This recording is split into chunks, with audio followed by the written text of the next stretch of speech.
There's a version of Harlow, Tennessee that looks like a postcard, the kind of place people drive through and say, "I wish I grew up somewhere like that."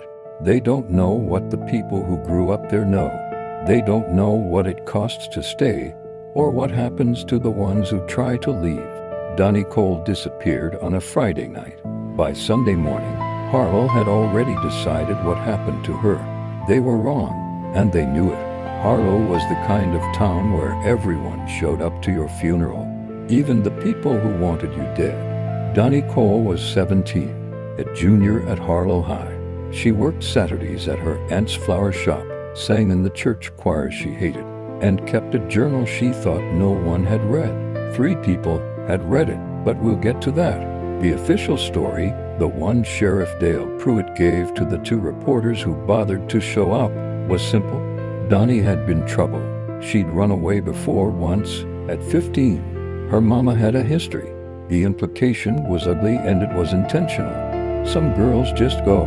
The town nodded. The town moved on. Except for one person.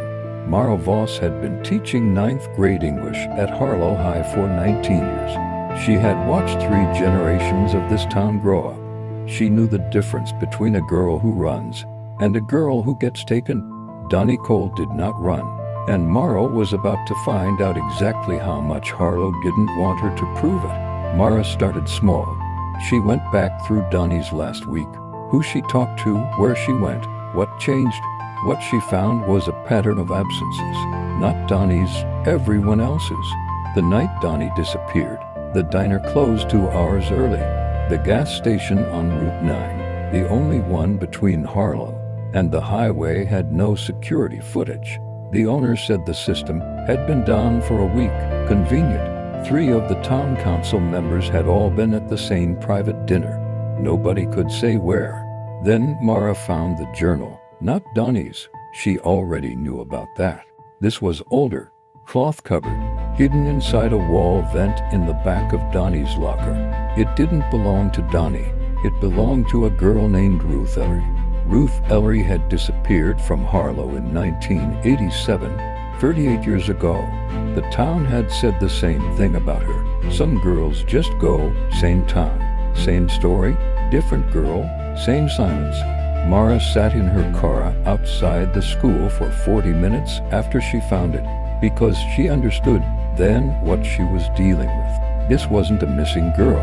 This was a system. Mara went home. She made tea. She tried to think clearly, and then her phone buzzed. An unknown number, a text, 3 words, "She's still here." Mara stared at the screen. She typed back, "Who is this?" Nothing for 60 seconds.